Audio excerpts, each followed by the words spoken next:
Silahkan duduk. Bapak Ibu, saat ini kita masuk di dalam pemberitaan firman Tuhan, dan marilah menyiapkan hati untuk mendengarkan firman Tuhan agar kuasa Allah bekerja memberikan pemahaman yang lebih, dan kita mempersiapkan hati dengan bernyanyi nafiri rohani nomor 85.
Mari kita teduhkan hati, kita tundukkan kepala, kita memohon kuasa Roh Kudus untuk mendengarkan firman Tuhan. Ya Bapa, hamba-Mu berdiri di tempat ini. Sebentar lagi firman-Mu, sabda-Mu akan diwartakan. Kami memahami dan kami menyadari tanpa pertolongan Tuhan, kami tidak bisa memahami kebenaran dan kedalaman firman-Mu. Karena itu kami memohon kuasa Roh Kudus-Mu menguasai pikiran dan perasaan kami, bekerja untuk memberikan pemahaman bagi kami, agar kami tidak melewatkan waktu ini dengan sia-sia, tetapi sungguh-sungguh mendengarkan Engkau melalui firman-Mu yang sebentar lagi akan diwartakan. Demikian juga hamba-Mu yang Engkau percayakan untuk menjadi alat di tangan-Mu dalam mewartakan firman-Mu. Tuhan, biarlah Engkau yang berkarya seutuhnya. Biarlah semua perkataan yang keluar dari mulut hamba-Mu semata-mata itu bersumber dari hikmat-Mu. Karena itu ya Bapa, kami menyerahkan kerinduan kami ke dalam tangan-Mu. Kiranya Engkau yang bekerja melebihi segala kerinduan dan upaya kami untuk memahami. Di dalam nama Yesus Kristus kami memohon. Amin. Jemaat yang terkasih, baik yang ada di rumah maupun yang ada di ruangan ini, firman Tuhan untuk kita pada hari ini terambil dari Lukas pasal 15 ayat 1 sampai 10 dalam satu sorotan tema bersukacitalah bersama surga karena pertobatan. Bagian firman Tuhan ini saya akan bacakan untuk kita semua dan Bapak Ibu bisa mengikuti di dalam hati. Lukas pasal 15 ayat 1 sampai 10, demikian firman tertulis. Para pemungut cukai dan orang-orang berdosa biasanya datang kepada Yesus untuk mendengarkan Dia. Maka bersungut-sungutlah orang-orang Farisi dan ahli-ahli Taurat. Katanya, ia menerima orang-orang berdosa dan makan bersama-sama dengan mereka. Lalu ia mengatakan perumpamaan ini kepada mereka. Siapakah di antara kamu yang mempunyai 100 ekor domba, dan jikalau ia kehilangan seekor di antaranya, tidak meninggalkan yang 99 ekor di padang gurun dan pergi mencari yang sesat itu sampai ia menemukannya? Dan kalau ia telah menemukannya, ia meletakkannya di atas bahunya dengan gembira. Dan setibanya di rumah, ia memanggil sahabat-sahabat dan tetangga-tetangganya, serta berkata kepada mereka, bersukacitalah bersama-sama dengan aku, sebab dombaku yang hilang itu telah kutemukan. Aku berkata kepadamu, demikian juga akan ada sukacita di sorga, karena satu orang berdosa yang bertobat, lebih daripada sukacita karena 99 orang benar yang tidak memerlukan pertobatan. Atau perempuan manakah yang mempunyai 10 dirham, dan jika ia kehilangan satu di antaranya, tidak menyalakan pelita dan menyapu rumah serta mencarinya dengan cermat sampai ia menemukannya? Dan kalau ia telah menemukannya, ia memanggil sahabat-sahabat dan tetangga-tetangganya serta berkata, bersukacitalah bersama-sama dengan aku, sebab dirhamku yang hilang itu telah kutemukan. Aku berkata kepadamu, demikian juga aku akan sukacita pada malaikat-malaikat Allah karena satu orang berdosa yang bertobat. Jemaat yang terkasih, berbahagialah setiap orang yang mendengarkan firman Allah dan memeliharanya di dalam kehidupan. Firman-Mu Tuhan, pelita bagi kakiku dan terang bagi jalanku. Hosiana. Hosiana, Hosiana, Hosiana.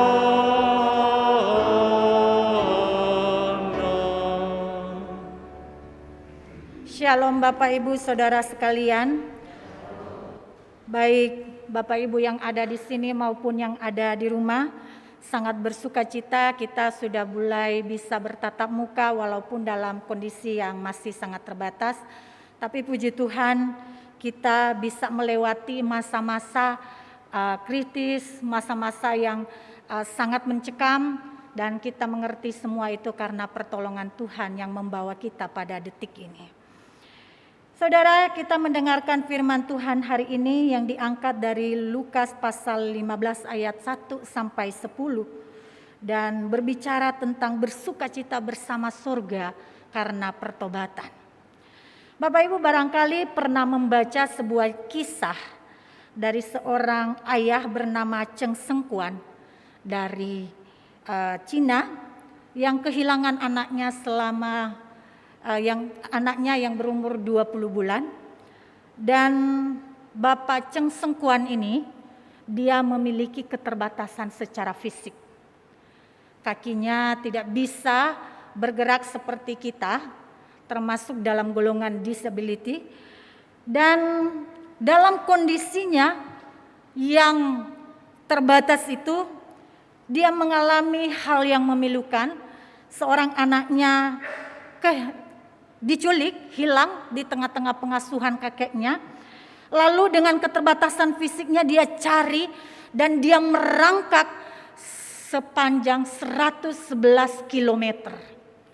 Dia menuju satu tempat di mana dia anggap tempat itu penuh dengan media, dan dia melalui semua itu dengan merangkak.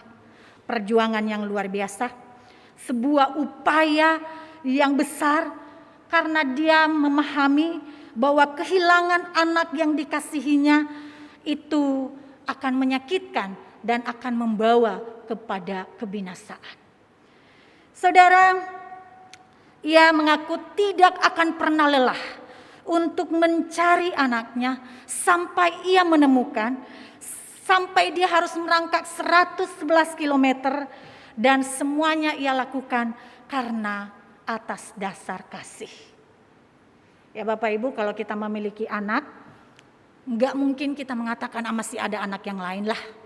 Biarin aja, yang satu biarin lah, masih ada anak yang lain. Nggak mungkin sebagai hati Bapa begitu. Atau mungkin kita berpikir, nggak ada yang mungkin berpikir bahwa kalau kita kehilangan anak, biarinlah, nanti juga ada lagi, ya masa subur ini, gitu ya. Nggak ada hati Bapa yang demikian. Saudara, hati ayah Cheng Seng Kuan adalah hati Bapa. Dan kalau hati manusia yang terbatas seperti demikian, lebih-lebih Bapa yang di sorga. Bagaimana kita mengerti hati Bapa yang di sorga? Di ayat yang kita baca, ayat pertama telah memulai dan memberi narasi tentang fokus dan inti dari pembicaraan Yesus. Di ayat pertama itu dinarasikan bahwa pemungut cukai dan orang berdosa biasa datang. Biasa bukan satu kali ya Bapak Ibu. Biasa datang berarti berkali-kali, menunjukkan kesungguhan mereka, menunjukkan kesetiaan mereka. Biasa datang untuk apa? Untuk mendengarkan.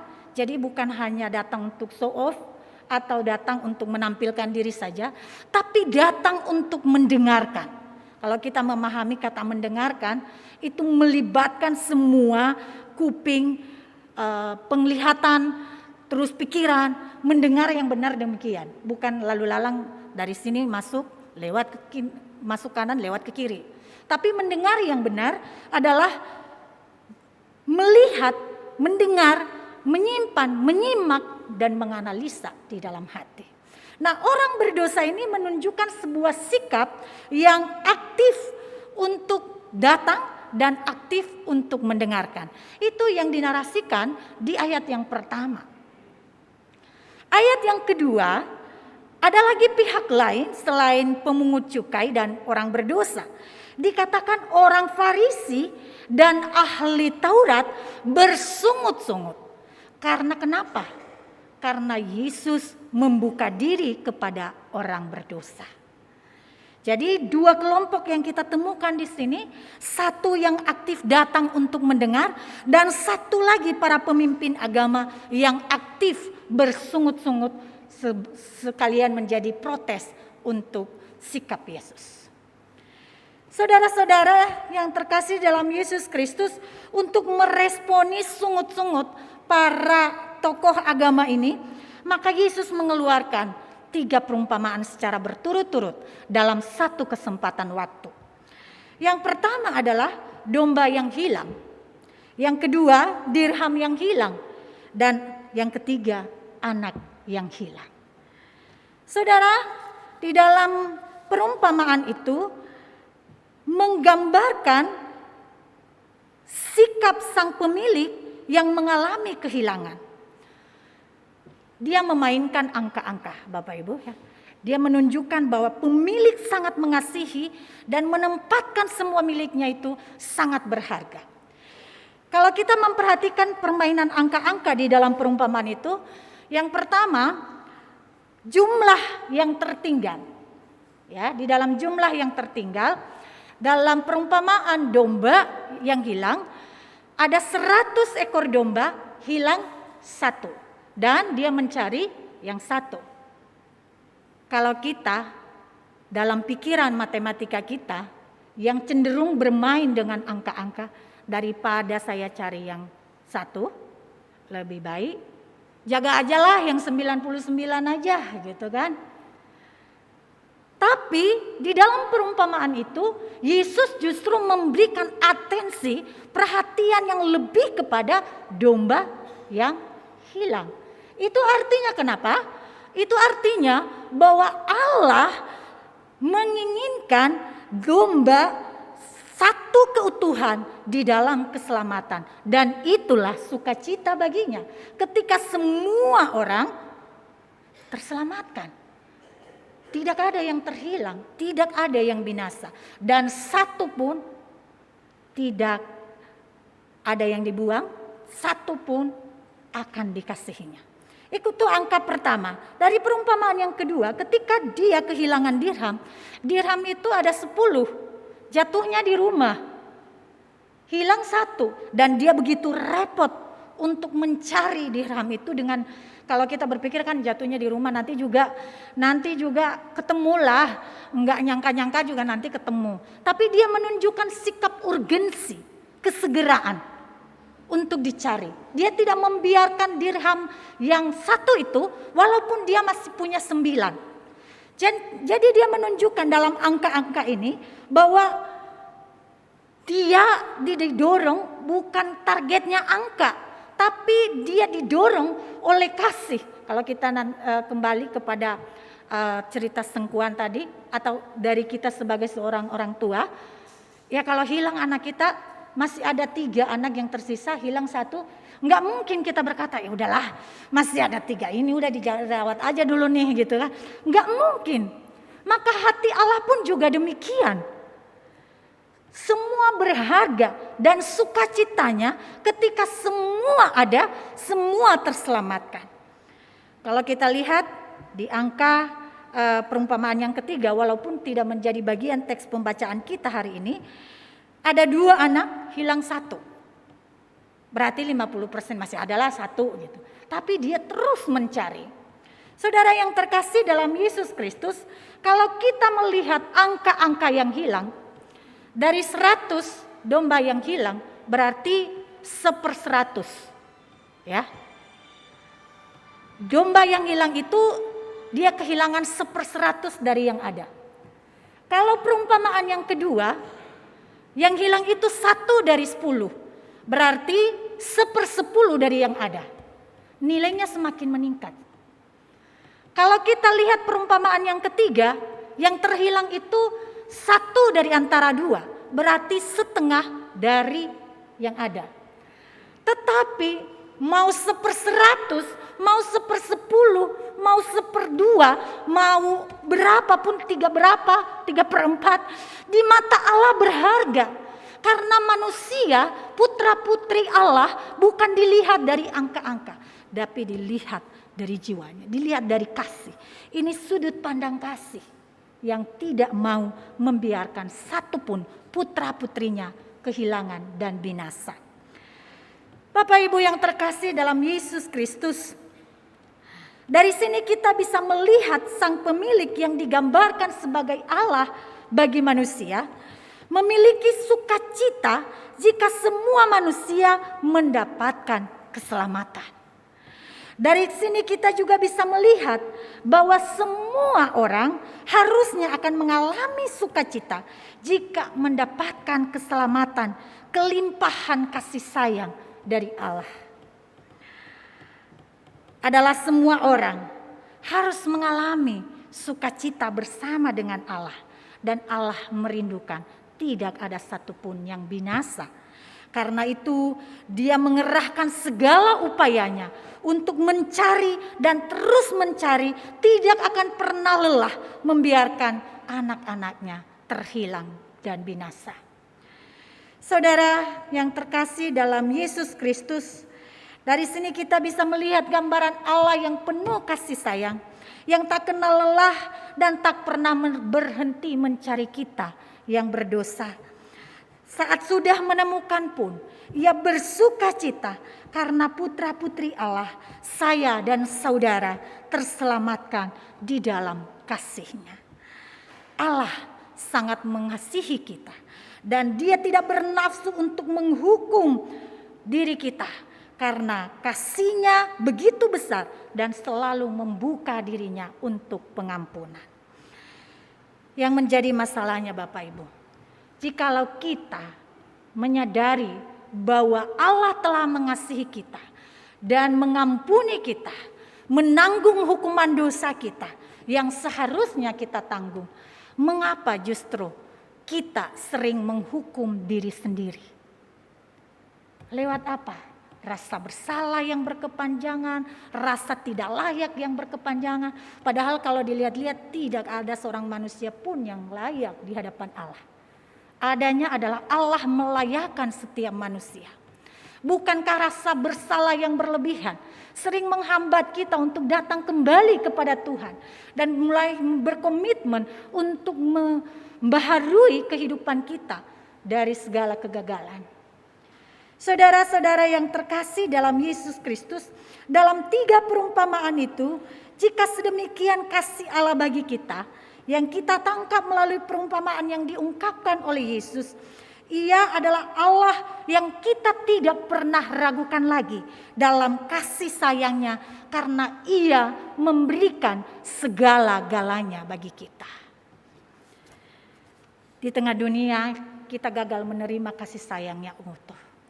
Pada saat penciptaan, Allah menciptakan manusia.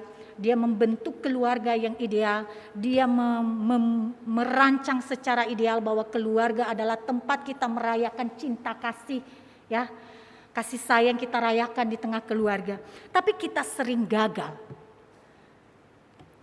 Bahkan mungkin yang kita dapatkan di dalam hal itu adalah kepahitan, kekecewaan. Di tengah-tengah kehidupan yang seperti itu, kita mempertanyakan siapa yang mengasihi saya. Maka hari ini kita mendapatkan kabar baik bahwa Allah mati-matian mengerahkan segala upayanya, bahkan Dia rela berkorban dan tidak pernah lelah untuk mencari setiap orang yang dikasihinya.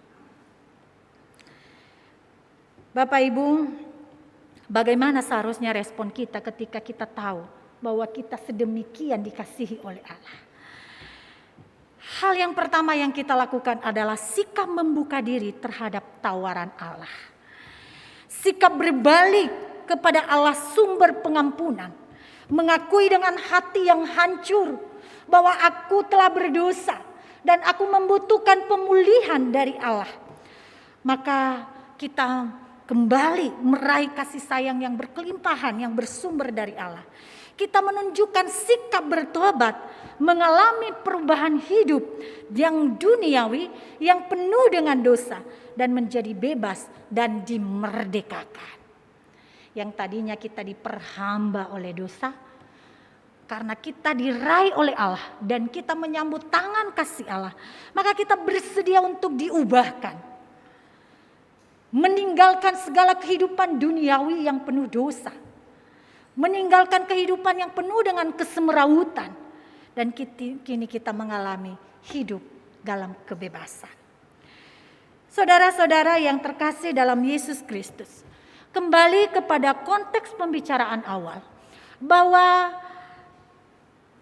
teks ini atau perumpamaan ini merupakan respon atas kedatangan dan sikap mendengarkan orang berdosa yang dimaknai Yesus sebagai pertobatan. Ya, di ayat yang ke-7 kita melihat bahwa dimaknai perumpamaan itu kedatangan mereka adalah sebuah pertobatan. Kedatangan dan mendengar itu respon pertobatan. Dan kehadiran Yesus bukan hanya menghukum mereka saja, tapi membuka pintu pengampunan. Nah, konteks ini adalah menjawab sungut-sungut dari perumpamaan dari para pemuka agama yang diwakili oleh orang Farisi dan pemungut cukai. Jadi ketika dia menggambarkan dirinya sebagai Allah yang pengasih bagi orang-orang berdosa yang bertobat, Yesus sekaligus memberikan penegasan dan jawaban kepada para pemuka agama.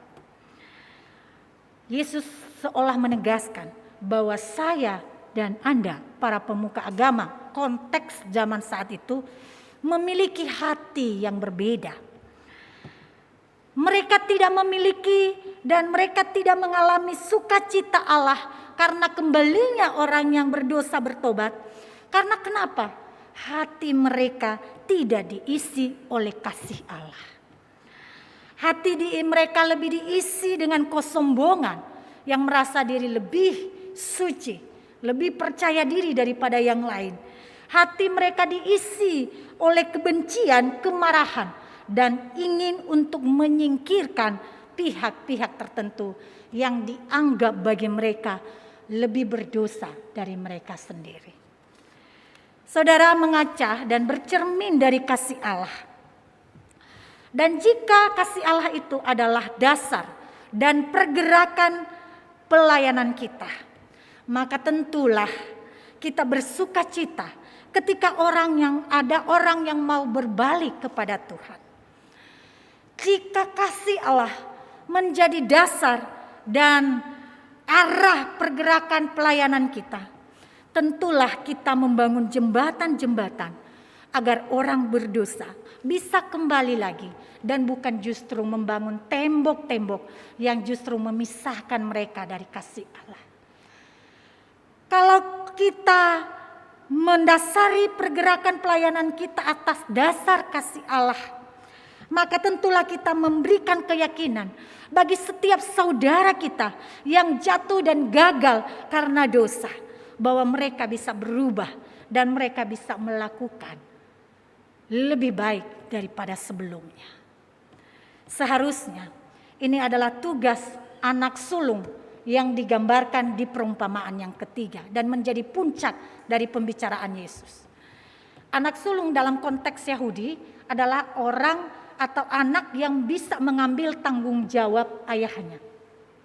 Dan ketika anak sulung digambarkan dalam perumpamaan ketiga justru bersungut-sungut, dan bahkan ketika kembali pun mereka marah, mereka benci.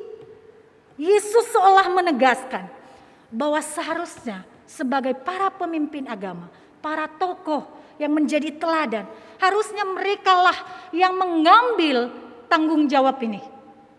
Harusnya merekalah yang ada di baris depan untuk menebar kasih Bapa itu. Tetapi mereka gagal.